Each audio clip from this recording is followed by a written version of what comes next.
Mon père m'a cassé le doigt avec un marteau parce que j'ai demandé pourquoi ma sœur avait un steak et moi, des restes. Les filles inutiles ne méritent pas de doigts, a ri mon père. Les déchets ont les restes, a craché ma mère. Je leur ai servi une vengeance qu'ils n'ont pas pu avaler. Je m'appelle Lydia, et si je pouvais remonter au temps où j'avais 9 ans, je dirais 2 choses à cette petite fille. 1. Tu n'es pas folle. 2. Tu n'es pas l'erreur qu'ils ont dit que tu étais. Mais à l'époque, je ne savais rien de tout cela. Tout ce que je savais, c'est que le dîner avait toujours une apparence différente dans mon assiette par rapport à celle des autres. Ma sœur Cassidy, l'enfant soi-disant miracle, avait de la purée de pommes de terre avec du beurre en forme de fleurs, un steak si tendre qu'il fondait en bouche, et des tranches de pêche fraîche dans un bol en verre refroidi par des glaçons. Moi, j'avais du pain sec et du chou bouilli. Quand je demandais pourquoi, ma mère disait, parce que Cassidy a besoin d'énergie. Toi. Tu es juste toi. Je voulais croire qu'il ne le pensait peut-être pas, que j'imaginais juste des choses. Mais ensuite est venue la nuit où tout s'est brisé, littéralement. S'il vous plaît, abonnez-vous à notre chaîne et dites-nous dans les commentaires d'où vous regardez cette vidéo. J'avais 13 ans. Je venais de rentrer de la bibliothèque de l'école où j'étais resté tard parce que je ne supportais pas d'être à la maison. L'air y était toujours lourd, comme si je marchais sur un sol qui pouvait s'effondrer à tout moment. Je suis entré et j'ai senti l'odeur immédiatement, du steak. Mon estomac a gargouillé si fort que j'ai failli en rire. Cassidy était déjà à table, un festin complet devant elle, filets saignants, asperges à l'ail, muffins au maïs. Je suis entré dans la cuisine et j'ai vu mon assiette qui m'attendait déjà. Une tranche de pain, même pas grillée. Une fine couche de mayonnaise dessus. C'était tout. Où est le reste, ai-je demandé, trop fatigué pour faire semblant. Mon père se tenait près de l'évier.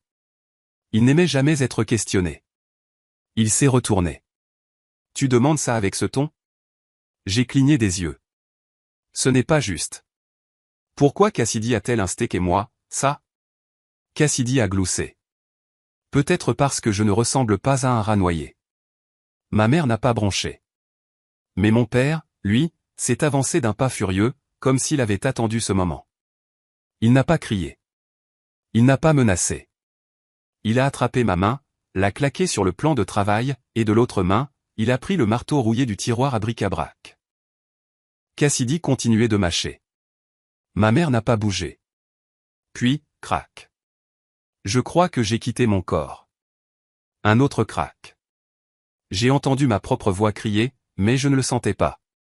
J'ai vu mes doigts se plier bizarrement, enflés. L'ecchymose fut immédiate, des éclairs violets rampant sous ma peau.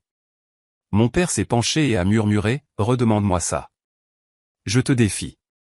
Puis il a laissé tomber le marteau comme si de rien n'était. Je suis tombé par terre. Cassidy a fini son muffin.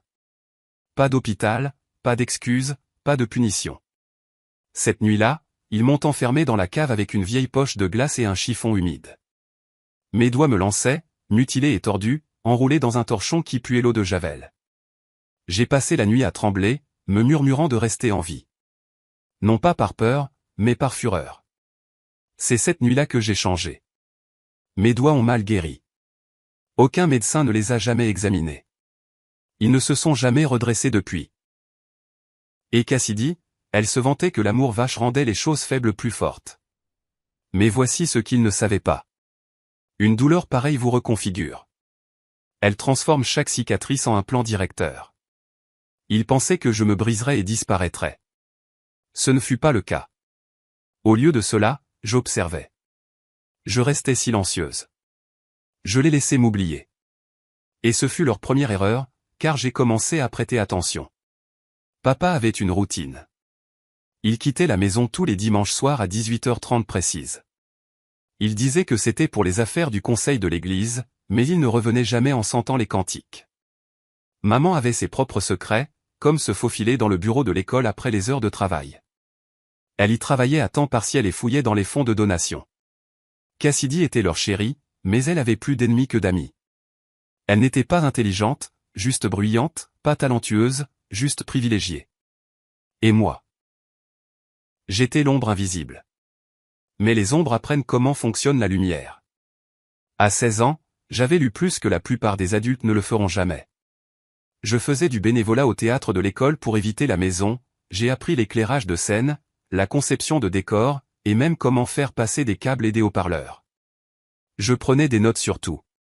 Et j'ai commencé à travailler dans un refuge pour animaux le samedi. C'est là que j'ai rencontré Donna. Donna avait la soixantaine, dirigeait le refuge comme une base militaire, mais avait des yeux qui en savaient trop. Un après-midi, elle a vu ma main trembler alors que je ramassais un bac à vaisselle. « Qu'est-il arrivé à tes doigts » demanda-t-elle doucement. J'ai ouvert la bouche, les refermé, puis j'ai haussé les épaules. Une recette de famille, ai-je marmonné. Elle n'a pas insisté. Mais 2 semaines plus tard, elle m'a tendu un dossier. À l'intérieur, des documents officiels, des papiers d'émancipation, des références pour le logement et 3 numéros à appeler si jamais j'avais besoin d'un endroit où aller. Tu n'as rien demandé, dit-elle, mais je vois tout. Je n'ai pas pleuré. J'en avais envie, mais je ne l'ai pas fait. À la place, j'ai plié les papiers et les ai glissés dans mon sac à dos. Je n'étais pas encore prête, mais je le serai bientôt. Parce que la vengeance n'était pas une explosion soudaine. Elle était lente, prudente, silencieuse. Et elle ne viendrait pas avec un cri, mais avec un sourire. Je suis resté 2 ans de plus dans cette maison. Même après le marteau, même après les doigts brisés, la cave verrouillée et les nuits où je dormais d'un œil pendant que Cassidy paradait comme une reine de beauté. Parce que je planifiais chaque seconde, chaque étape. Ça a commencé discrètement. Donna m'a trouvé une place de bénévole à la station de radio locale. Elle est douée avec les fils, a-t-elle dit au directeur. Et juste comme ça, j'étais derrière la console les week-ends, ajustant les faders, testant les micros, apprenant comment le son fonctionnait, comment les voix pouvaient être amplifiées, comment le silence pouvait être enregistré. Je n'ai pas seulement appris à mixer. J'ai appris à écouter. Les mensonges de mon père étaient toujours les mêmes. Conseil de l'église, réunion tardive, appel professionnel. Mais je savais où il allait vraiment. Le parc à camions sur Old Marlin Road. Je l'ai suivi une fois à pied pendant plus d'1 heure juste pour confirmer. Là, il rencontrait des hommes en bottes chères, parlait à voix basse et chargeait des boîtes à l'arrière de camionnettes banalisées. Mais je n'étais pas intéressé par ses affaires. J'étais intéressé par ce qu'il craignait. Et cela s'est avéré être sa réputation. Il se présentait pour être diacre à son église. Tout en sourire et en fausse prière, serrant des mains comme s'il ne les avait pas utilisées pour détruire les miennes. Cassidy tournait des TikTok mignons sur les valeurs familiales et les soirées avec papa. Et ma mère, elle était maintenant présidente de l'association des parents d'élèves et volait des fonds dans les enveloppes pour les sorties scolaires. Il construisait un héritage de mensonges. Et je le brûlerais avec quelque chose de meilleur que le feu. La vérité.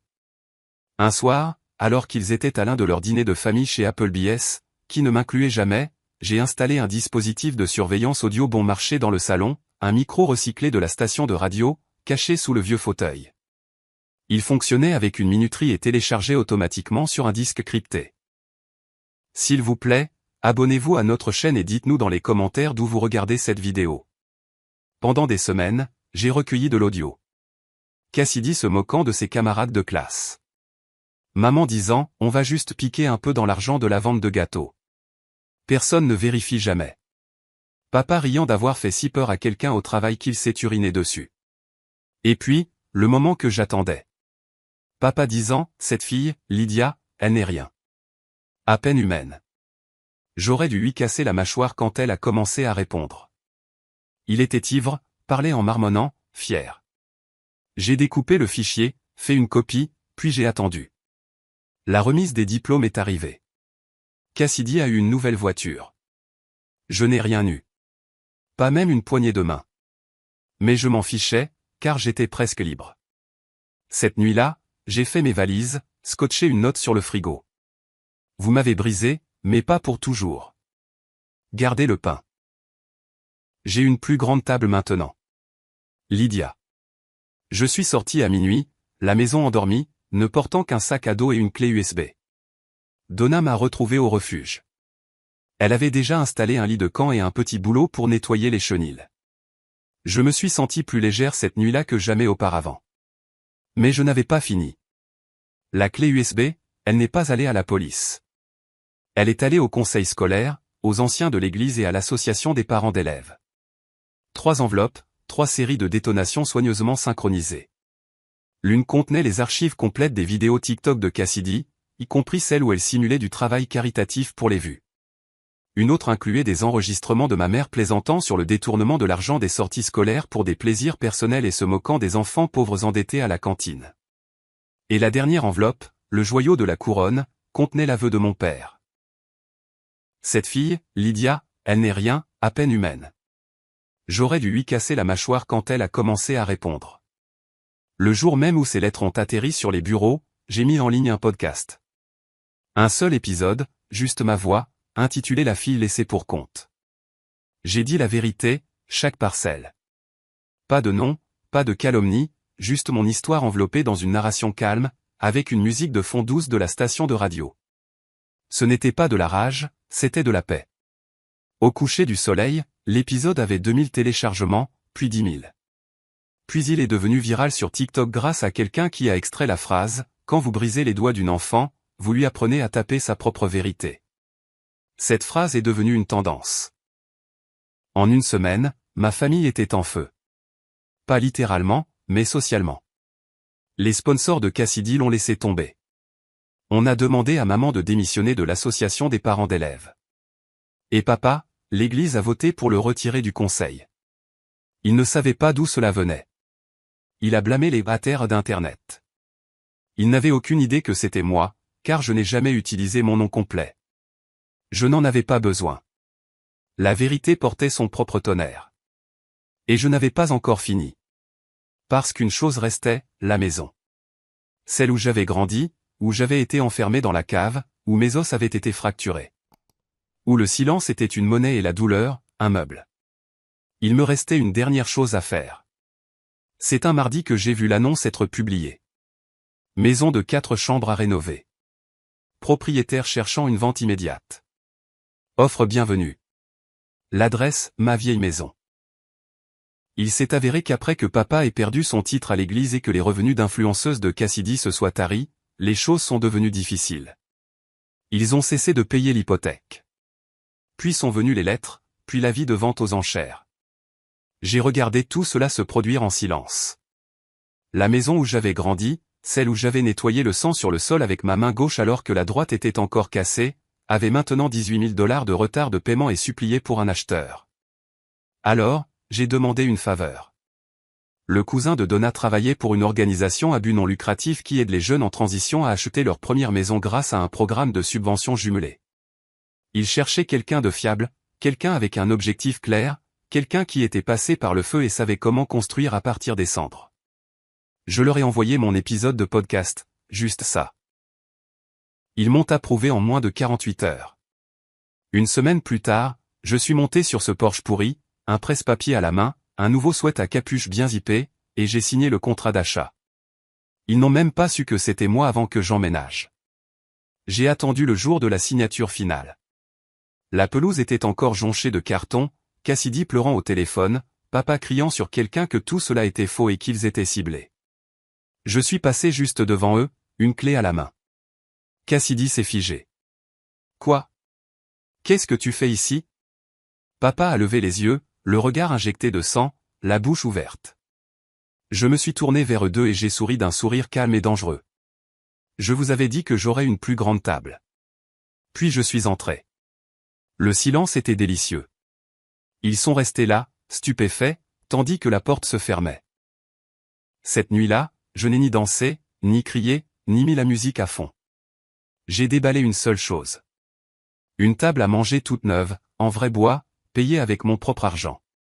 Et dessus, j'ai placé 3 choses, un enregistreur, la radiographie de ma main cassée datant de 2 ans, et une plaque nominative qui disait « Lydia Holloway, survivante, pas servante ». Je n'avais pas besoin de les détruire publiquement. Ils se dévoraient déjà de l'intérieur. Mais je me suis assuré qu'un dernier message arrive à destination. 3 jours après mon emménagement, j'ai organisé mon premier dîner. Pas de famille, des amis, des vrais. D'autres filles du refuge, de la station de radio, même Donna. Et dans chaque assiette, un steak parfaitement saisi. Cassidy disait que je ne méritais pas de steak. Papa avait l'habitude de manger le mien et d'appeler ça, la taxe du père. Mais cette nuit-là, j'ai servi à tout le monde le repas qui m'avait été interdit. Quand j'ai tendu la dernière assiette à Donna, elle m'a regardé et a demandé « Qu'est-ce qui t'a fait revenir ici ?» J'ai juste souri. Cet endroit était une prison, ai-je dit. Mais j'ai inversé les serrures. Alors que les rires remplissaient la cuisine, je suis allé dans le couloir et j'ai fixé mon reflet dans le même miroir fissuré où mon père m'avait un jour qualifié d'inutile. Mes doigts ne se pliaient toujours pas correctement. Une articulation était un peu trop haute, mais ils fonctionnaient. Ils ont bâti cette vie. Ils ont tapé ma vérité. Et quand j'ai levé la main et tracé cette cicatrice, je n'ai pas ressenti de rage. J'ai ressenti du pouvoir. Parce qu'ils pensaient m'avoir brisé. Mais tout ce qu'ils ont fait, c'est me donner quelque chose à partir de quoi reconstruire. Et quand quelqu'un reconstruit à partir des décombres, il ne revient pas pour se venger. Il revient en possédant tout ce qui a tenté de l'enterrer, y compris la porte d'entrée.